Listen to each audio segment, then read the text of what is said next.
Hey guys, welcome back to We Watch Movie. I am Mike, and thank you for spending a moment of your day with me. And first, I want to thank our sponsors today, HelloFresh. HelloFresh is a subscription service that will deliver fresh, pre-portioned recipes to your door. The way it works is you sign up on their website, you can customize to the recipe you want, swap out your protein, swap out your side, you can upgrade to a more luxurious meal if you're feeling fancy. Or maybe you've decided to switch up your diet on the fly. They even offer veggie, pescatarian, fit and wholesome meals, but then again, you might switch right back when you decided that, like your children, you hate vegetables. Speaking of kids, my kids are the pickiest eaters. I took my kid to an Italian restaurant the other night. She ate 3 full plates of dry, unsauced, unbuttered noodles with her hands. It was haunting.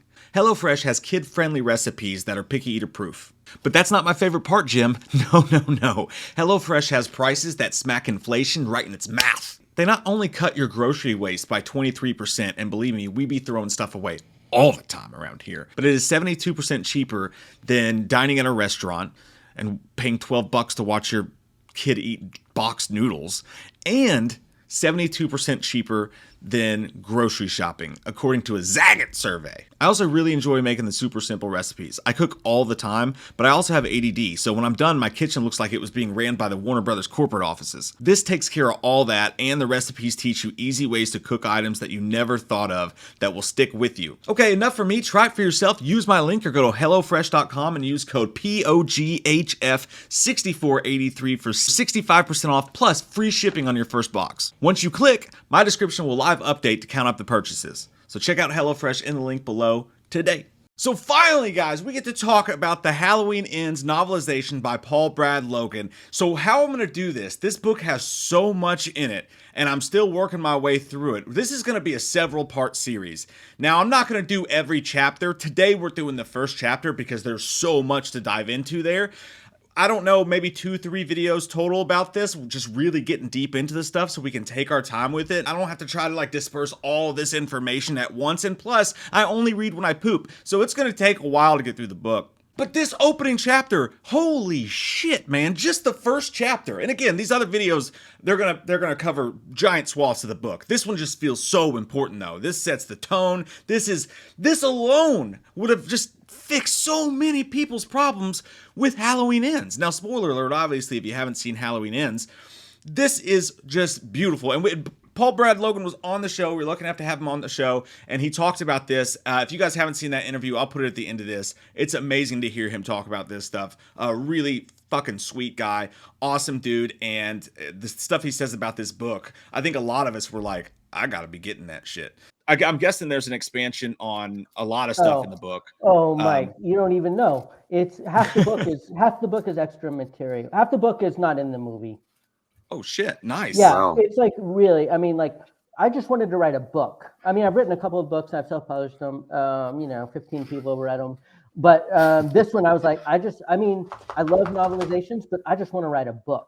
And so I'm going to take everything. So I'm writing Laurie's memoirs. I'm doing flashbacks to 78 and 1981 and 1982, and getting to see characters from the past, who come back, and then really expanding on scenes, giving characters their own chapters, like the vagabond or Diana Prince, who plays Susan.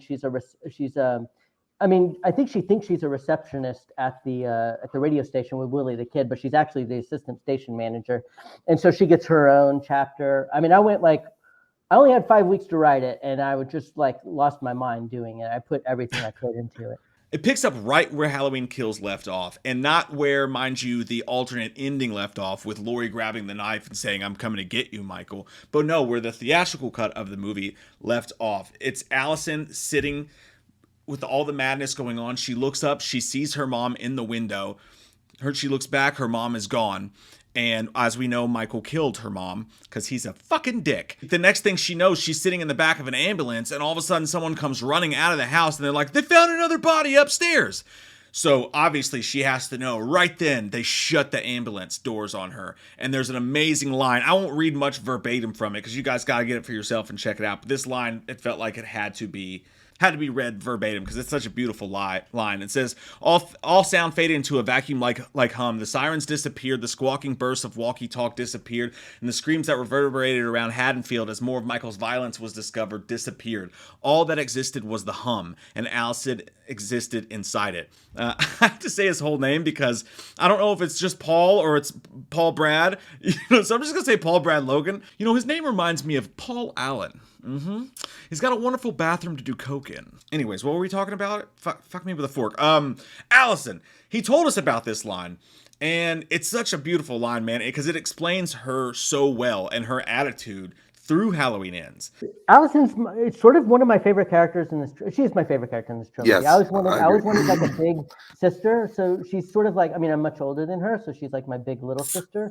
So I got, but I love her, and I think the way I describe it in the book is that after Karen passes, after Karen's killed, she's locked inside a hum, like a void. We never see Allison almost break down. We see her scream or we see her cry, but we've never seen, she's not like Laurie where we meet her in 2018 where she's super over the top and emotional and all this stuff. She's very, very like inward, it feels like the character of Allison is.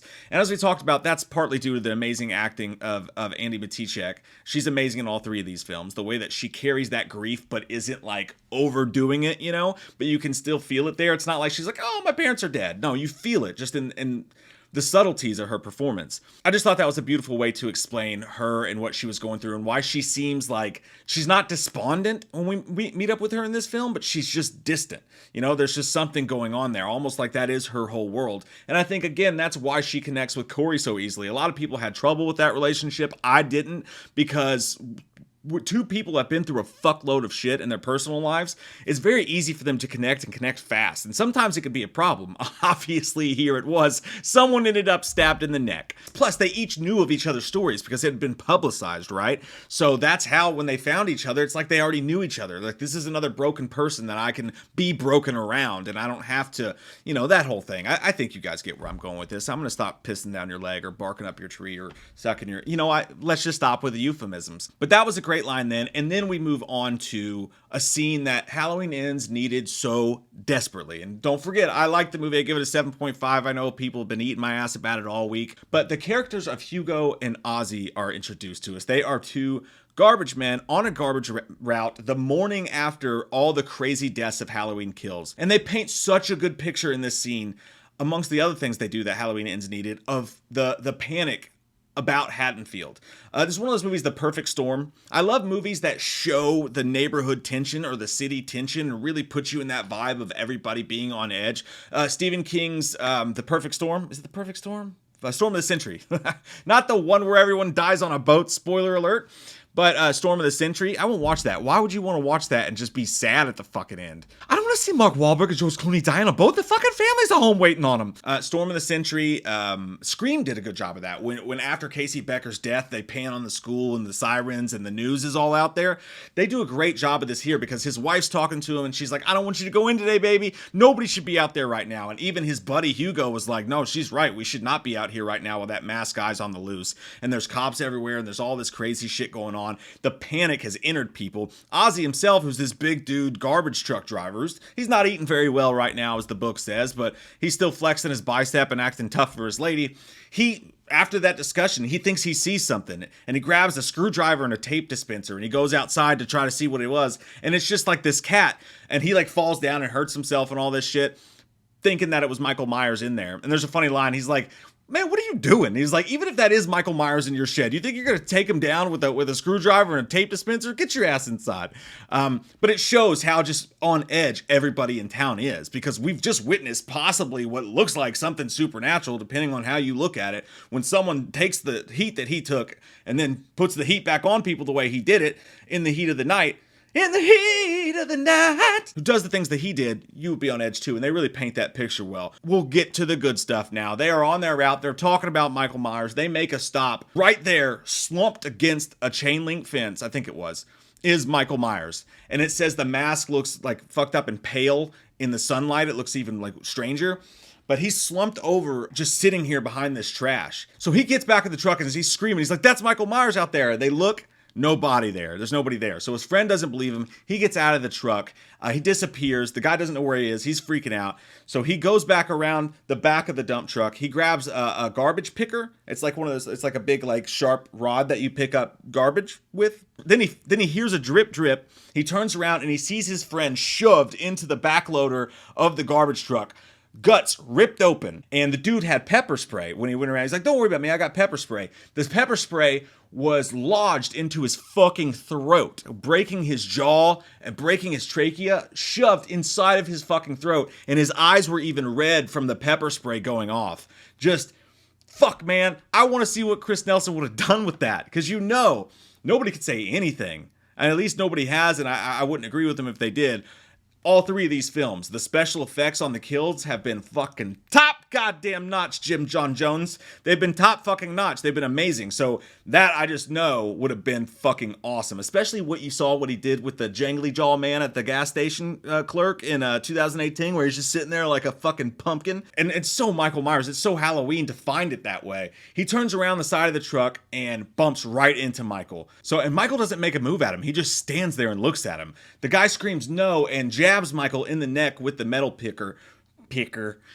He runs to the truck, gets in the truck, but before he can even get it started, the same metal picker comes crashing through the window, goes through his fucking temple, and then Michael stands there and looks at him as his eyes flicker because his brain is convulsing and the blood squirts out, and Michael's just standing outside staring at him while this happens. Then Michael takes his body, takes it back, puts it in the back loader with the other dude's body, gets in the truck, and drives off right past the fucking cops at Haddonfield. Clean getaway. And that's how Michael fucking got away. I mean, this scene is so awesome. Just the way it's written, it's so Michael Myers. That is so you, Mikey. It would have made a really nice just transition between the two movies. You would have had more Michael, which is most people's main problem with the movie. You've got an amazing death scene. You've got the extra kills that you wanted. You've got more Michael screen time. And it's just more interesting characters. And you paint a better picture of how fucked up Haddonfield is. That was one of the big things, is like evil spreads, right? It paints a better picture of that. It gives the whole town the panic that they needed. It shows Michael's escape route, which is something I think you needed. Like, it's one I think we used up a lot of goodwill by having him just disappear from the street fight scene past all the cops and Allison and everybody outside to in the room where Karen was. I think we used up a lot of goodwill with that. So if we don't want to make him a fucking teleporter, I think it helps to explain how he got away and into that sewer. And this scene does that. It adds more Michael. It adds the extra kills. It gives Allison some background. So if you're wondering why I made a whole video about one goddamn chapter, I was just so floored by that. Had to do it. And look how long we've talked about it. So I guess it was a good choice. But yeah, just the first chapter, man. Just the first chapter. You want me to stick this into my heart? Yeah, I'm loving it, man. I cannot wait to get deeper and deeper and deeper into this book. And while you're enjoying the book, check out our interview. It'll be at the end of this video. And don't forget, check out the link down below. I love your all's fucking faces. I hope you guys have an amazing, amazing day. I just need this in a picture book now. Halloween never ends, suck my fucking dick, and I don't really care what Blumhouse fucking says. Put him in a box, or suck a fucking cock. You can say he's dead, but we all know he's not, yeah. So let's go trick-or-treating, let's go fucking drinking. Let's all go rent Pumpkinhead on VHS. Cause Halloween never ends, Halloween never ends, Halloween never ends, yeah.